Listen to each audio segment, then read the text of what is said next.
नमो बुद्धाय मित्रों, स्वागत है आपका टेल्स फोरम पर, जहां हर कहानी में होती है एक सीख। नमो बुद्धाय मित्रों, बुद्ध की सबसे कोमल मुद्रा है अंजलि मुद्रा। ये मुद्रा केवल हाथ जोड़ने का संकेत नहीं, बल्कि हृदय की गहराइयों से उठी श्रद्धा, विनम्रता और करुणा का प्रतीक है। आज हम जानेंगे इस मुद्रा का इतिहास, इसका अर्थ और ये कैसे हमारे जीवन में मानवता को जगाती है। तो आज हम बात कर रहे हैं एक बहुत ही परिचित, लगभग रोजमर्रा में दिखने वाली मुद्रा की, अंजलि मुद्रा। हाँ, हाथों को जोड़ने की ये जो सरल सी क्रिया है, हाँ। अक्सर बुद्ध की प्रतिमाओं से जुड़ी दिखती है ना? हाँ। और इसे श्रद्धा और विनम्रता का प्रतीक मानते हैं। पर क्या ये सिर्फ इतना ही है? चलिए आज इसी पर थोड़ी गहराई से बात करते हैं। हमारे पास जो स्रोत हैं, वो इसके इतिहास, इसके अर्थ और हाँ, आज के जीवन में इसके क्या मायने हैं, इसे टटोलते हैं। बिल्कुल। और ये देखना वाकई दिलचस्प है कि कैसे एक शारीरिक हाव भाव अपने आप में एक पूरी सोच, एक दर्शन को समेटे हुए है। हमारे स्रोत भी यही बताते हैं कि यह महज एक अभिवादन या पूजा का तरीका भर नहीं, बल्कि इसका ताना बाना कहीं ज्यादा गहरा है। तो आज कोशिश करेंगे कि इसके उन पहलुओं को उजागर करें जो शायद पहली नजर में ना दिखें। हाँ, और खासकर ये समझना कि ये सिर्फ भक्ति भाव तक ही सीमित क्यों नहीं है, कैसे ये करुणा और मानवीय जुड़ाव जैसी बातों से भी जुड़ जाती है। स्रोत इशारा करते हैं कि इसमें कोमलता भी है और दृढ़ता भी, भक्ति भी है और समझ भी। तो फिर शुरू करते हैं इसकी जड़ों से। ये मुद्रा आई कहाँ से? क्या ये बुद्ध के साथ ही शुरू हुई? ये एक आम धारणा है, लेकिन दिलचस्प बात यह है कि भारतीय परंपरा में हाथों को जोड़ने की ये प्रथा बुद्ध के समय से भी पुरानी है। मतलब करीब 5वीं शताब्दी ईसा पूर्व से भी पहले की। ये हमारी सांस्कृतिक मिट्टी में, आप कह सकते हैं, पहले से मौजूद थी। अच्छा। लेकिन हाँ, ये बात सही है कि बौद्ध धर्म ने इसे एक नई पहचान दी, एक गहरा अर्थ दिया। खास तौर पर महायान शाखा में, जो बौद्ध धर्म की वो धारा है जो करुणा और सभी प्राणियों की मुक्ति पर ज्यादा जोर देती है। हाँ। और दक्षिण पूर्वी एशिया की कला में 2री-3री शताब्दी ईस्वी के आसपास आते आते ये मुद्रा बहुत प्रमुख हो गई। महायान बौद्ध धर्म ने अपने करुणा और सर्वमुक्ति के दर्शन के साथ इसे खास तौर से अपनाया और प्रचारित किया। ये एक अहम बिंदु है। तो उस दौर में इसका प्रभाव कहाँ-कहाँ देखा जा सकता है? क्या कोई खास जगह हैं जहां ये प्रमुखता से उभरी? हाँ, इसके बहुत स्पष्ट उदाहरण मिलते हैं। जैसे भारत में अजंता की गुफाओं को देखिए। हाँ। वहाँ की दीवारों पर बनी चित्रकारी और मूर्तियों में आपको अनगिनत बोधिसत्व और उपासक वो अंजलि मुद्रा में दिख जाएंगे। इसी तरह श्रीलंका और थाईलैंड जैसे देशों में, जहाँ बौद्ध धर्म का गहरा प्रभाव रहा है, बुद्ध की प्रतिमाओं में ये मुद्रा बहुत आम है। हाँ, मैंने देखा है। आप विशाल बुद्ध प्रतिमाओं को देखेंगे, शांत भाव और जुड़ी हुई हथेलियां। ये दिखाता है कि ये सिर्फ भारत तक सीमित नहीं रही, बल्कि जैसे जैसे बौद्ध विचार फैले, ये मुद्रा भी उनके साथ यात्रा करती गई। यानी ये कला और आस्था के साथ साथ एक भौगोलिक यात्रा भी करती है। अब अगर इसके स्वरूप पर आए, दिखती कैसे ये तो हम जानते हैं, पर इसके पीछे का भाव क्या है? जब हम हाथ जोड़ते हैं तो दरअसल क्या व्यक्त कर रहे होते हैं? स्वरूप तो सरल है। दोनों हथेलियों को एक साथ मिलाना, आमतौर पर सीने के सामने, हृदय के पास, उंगलियां ऊपर की ओर। लेकिन इसका प्रतीकात्मक अर्थ बहुत गहरा है। ये जुड़ाव से भौतिक नहीं है, ये सम्मान का प्रतीक है, समर्पण का, और सबसे महत्वपूर्ण, हृदय से निकली कृतज्ञता और एकात्मता का। संस्कृत में अंजलि शब्द का मूल अर्थ ही है सम्मान पूर्वक भेंट करना या श्रद्धा से जोड़ना। सम्मान पूर्वक भेंट करना। हाँ, और ये दो अलग चीजों, दाएं और बाएं हाथ, या कहें कि द्वैत के मिलन का प्रतीक भी है, जो एकात्मता की ओर इशारा करता है। सम्मान पूर्वक जोड़ना और द्वैत का मिलन, ये वाकई सोचने वाली बात है। ये सिर्फ बाहरी क्रिया नहीं, एक आंतरिक अवस्था को भी दर्शाती है। क्या इसका जिक्र पुराने बौद्ध ग्रंथों में भी मिलता है? मतलब क्या शास्त्र इसे महत्व देते हैं? हाँ, निश्चित रूप से। प्राचीन बौद्ध साहित्य, खासकर महायान सूत्रों में ऐसे कई विवरण हैं जहाँ शिष्य, भिक्षुक या आम उपासक बुद्ध के सामने अंजलि मुद्रा में उपस्थित होते हैं। ये उनके लिए सिर्फ अभिवादन नहीं था, बल्कि धर्म यानी धम्म के प्रति उनकी गहरी निष्ठा और अपने गुरु बुद्ध के प्रति असीम आदर व्यक्त करने का एक स्थापित तरीका था। उदाहरण के लिए उदाहरण के लिए ललित विस्तर सूत्र, जो बुद्ध के जीवन का काफी काव्यात्मक और विस्तृत वर्णन करता है, और महावस्तु जैसे महत्वपूर्ण ग्रंथों में इसका बार बार उल्लेख आता है। ये बताता है कि ये मुद्रा बौद्ध साधना और संस्कृति का एक अभिन्न अंग बन चुकी थी। तो ये शास्त्रों द्वारा भी समर्थित है, ये जानना महत्वपूर्ण है। इससे जुड़ा कोई खास प्रसंग या कहानी जो इसके अर्थ को और उजागर करती हो? हमारे स्रोतों में ऐसा कुछ मिलता है। हाँ, एक प्रसंग है जो अक्सर उद्धृत किया जाता है और जो इसके मर्म को छूता है। ये घटना बुद्ध के ज्ञान प्राप्ति के बाद सारनाथ में दिए गए उनके पहले उपदेश से जुड़ी है। अच्छा, धर्म चक्र परिवर्तन। हाँ बिल्कुल, धर्म के पहिए को घुमाना। जब बुद्ध ने अपने उन 5 पूर्व साथियों को उपदेश दिया जी। जो तपस्या के मार्ग पर उनके साथ थे, कौंडिन्य, वप्प, भद्य, महानाम और असज्जी, तो वे बुद्ध की बातों से इतने प्रभावित और रूपांतरित हुए कि वे सहज ही श्रद्धा और सम्मान से भरकर अंजलि मुद्रा में उनके सामने झुक गए। ये सिर्फ एक शारीरिक क्रिया नहीं थी, ये उनकी हृदय के खुलने का प्रतीक था। सारनाथ का पहला उपदेश, जी ये तो बौद्ध परंपरा की नींव का पत्थर है। जी। और उस क्षण में ये मुद्रा प्रकट हुई। इसका मतलब ये हुआ कि ये ज्ञान के संचार और स्वीकारती से जुड़ी है। बिल्कुल। और इसी प्रसंग में बुद्ध का वो कथन आता है जो इस मुद्रा के महत्व को स्थापित करता है। कहा जाता है कि उन्होंने उन शिष्यों की श्रद्धा देखकर कहा, जिसने श्रद्धा और विनम्रता को साध लिया वो पहले ही ज्ञान के मार्ग पर आधा पहुंच चुका है। अरे वाह! ये बहुत शक्तिशाली कथन है। ये बताता है कि सच्चा ज्ञान सिर्फ बौद्धिक समझ से नहीं आता, उसके लिए हृदय का खुला होना, विनम्रता और श्रद्धा का भाव अनिवार्य है। अंजलि मुद्रा इसी आंतरिक अवस्था का बाहरी प्रतीक बन गई। वाह!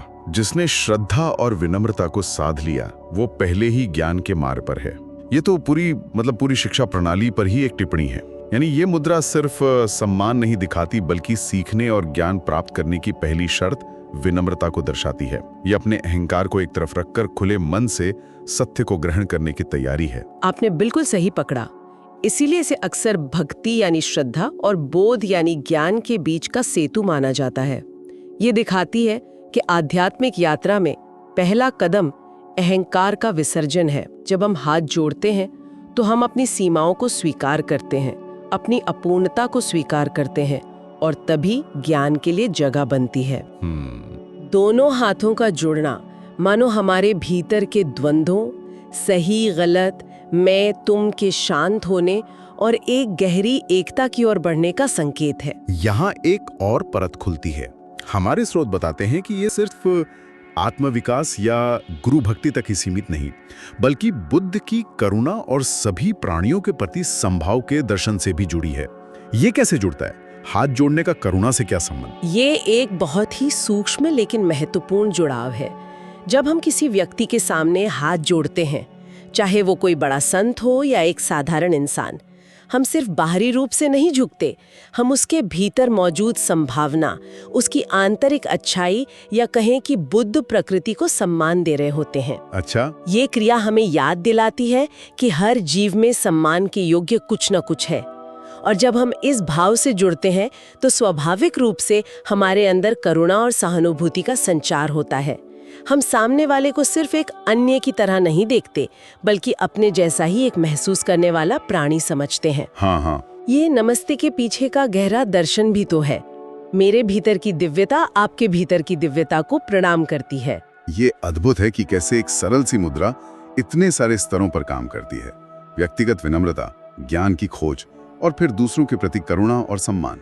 भक्ति और बोध का संतुलन, ये वाकई साधने वाली बात है। निश्चित रूप से ये हमें सिखाती है कि सच्ची आध्यात्मिकता सिर्फ ध्यान या ज्ञान चर्चा में नहीं, बल्कि हमारे रोजमर्रा के व्यवहार, हमारे हाव भाव में भी झलकनी चाहिए। विनम्रता वो उर्वर भूमि है जिसमें ज्ञान और करुणा के बीज अंकुरित होते हैं। सही कहा। अंजलि मुद्रा उस भूमि को तैयार करने का एक तरीका है, एक अनुस्मारक है। तो ये तो हुई इसके गहरे दार्शनिक और आध्यात्मिक मायने। अब इसे जमीन पर लाते हैं। आज की भागदौड़ भरी जिंदगी में आम इंसान के लिए इस मुद्रा का क्या महत्व है? हम इसे अपने जीवन में कैसे देख सकते हैं या उतार सकते हैं? रोजमर्रा की जिंदगी में इसके कई रूप दिखते हैं, अक्सर अनजाने में ही। जैसा हमने कहा, भारत और कई एशियाई संस्कृतियों में नमस्ते या नमस्कार करते वक्त हाथ जोड़ना आम है। हाँ बिल्कुल। यह सिर्फ अभिवादन की औपचारिकता नहीं, ये उसी सम्मान और स्वीकार्यता के भाव को दर्शाता है। किसी को दिल से धन्यवाद कहते समय भी कई बार हमारे हाथ जुड़ जाते हैं। प्रार्थना करते समय ये स्वाभाविक रूप से होता है। ये सब अंजलि मुद्रा के ही अलग अलग संदर्भों में प्रकटीकरण है। हाँ, नमस्ते तो हमारी संस्कृति में रचा बसा है, पर क्या इसके परे भी हम इस भाव को जी सकते हैं, बिना हाथ जोड़े भी? बिल्कुल, असल चीज वो आंतरिक भाव है, सम्मान, कृतज्ञता और विनम्रता का। इसे हम अपनी बातचीत में ला सकते हैं। किसी की बात को ध्यान से सुनना बिना बीच में टोके, ये भी एक तरह का सम्मान है ना? हाँ, ये बात तो है। किसी की मदद के लिए सच्ची कृतज्ञता महसूस करना और व्यक्त करना, चाहे वो छोटी सी मदद ही क्यों न हो। अपनी गलती स्वीकार करने का साहस रखना, ये भी विनम्रता का ही एक रूप है। तो अंजलि मुद्रा का भाव सिर्फ हाथ जोड़ने तक सीमित नहीं, ये एक जीने का तरीका बन सकता है। ये बहुत व्यवहारिक बात है। यानी ये मुद्रा हमें एक आंतरिक मुद्रा, एक एटीट्यूड विकसित करने के लिए प्रेरित करती है। सही कहा। ये हमें याद दिलाती है कि हर बातचीत, हर रिश्ते में हम सम्मान और कृतज्ञता का चुनाव कर सकते हैं, और ये चुनाव हमारे रिश्तों को ज्यादा गहरा और सार्थक बना सकता है। सोचिए, अगर हम किसी बहस या असहमति के दौरान भी सामने वाले के दृष्टिकोण को समझने की कोशिश करें, उसके प्रति मन में एक सम्मान का भाव रखें, भले ही हम सहमत ना हो, तो शायद वो बातचीत ज्यादा रचनात्मक हो सकती है। ये आसान नहीं है, पर अंजलि मुद्रा का भाव हमें इसी दिशा में सोचने को प्रेरित करता है। और आज की पीढ़ी के लिए इसका क्या संदेश है? आज की दुनिया तो और भी ज्यादा तेज, प्रतिस्पर्धी और कई बार आत्मकेंद्रित नजर आती है। ऐसे में पुरानी मुद्रा क्या मायने रखती है? मुझे लगता है कि आज के समय में इसका महत्व शायद और भी ज्यादा है। आज जहां सोशल मीडिया पर अपनी राय जोर जोर से रखने, खुद को सर्वश्रेष्ठ साबित करने का दबाव है, हाँ, बिल्कुल। जहां सफलता को अक्सर दूसरों से आगे निकलने के तौर पर देखा जाता है, वहां अंजलि मुद्रा एक ठहराव लाती है। ये याद दिलाती है कि सच्ची उन्नति सिर्फ बाहरी उपलब्धियों में नहीं, बल्कि आंतरिक गुणों के विकास में है। विनम्रता, कृतज्ञता, दूसरों के प्रति सम्मान, ये एक जरूरी संतुलन की याद दिलाती है। पर क्या ये आज की पीढ़ी को कमजोरी का संकेत नहीं लगेगा? विनम्रता को अक्सर दब्बूपन समझ लिया जाता है। नहीं, ये एक बहुत आम गलतफहमी है। अंजलि मुद्रा की विनम्रता दब्बूपन या आत्मसम्मान की कमी नहीं है। ये अपनी असलियत को स्वीकार करना है, अपनी शक्तियों को भी और अपनी सीमाओं को भी। ये समझने की हिम्मत है कि हम सब सीख रहे हैं, हम सब अपूर्ण हैं। हाँ। और जब हम ये स्वीकार करते हैं, तभी हम दूसरों से सीखने और जुड़ने के लिए तैयार होते हैं। ये कमजोरी नहीं, बल्कि खुलेपन और लचीलेपन की निशानी है। ये दिखाता है कि आप इतने आत्मविश्वासी हैं कि आपको हर समय खुद को साबित करने की जरूरत नहीं है। ये एक मजबूत तर्क है।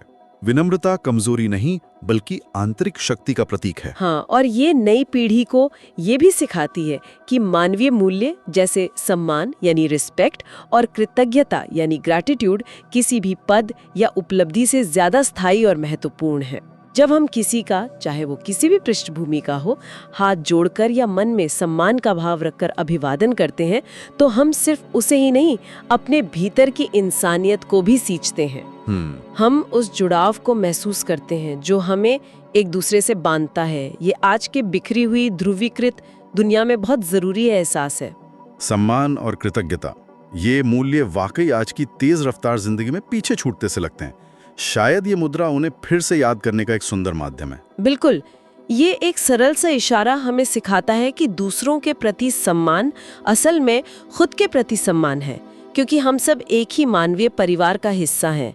ये हमें याद दिलाता है कि सुनने में, झुकने में, धन्यवाद कहने में गहरी शक्ति छिपी है। तो अगर हम इस पूरी चर्चा को समेटें, तो ये कह सकते हैं कि अंजलि मुद्रा सिर्फ एक धार्मिक या सांस्कृतिक प्रतीक भर नहीं है, ये उससे कहीं ज्यादा है।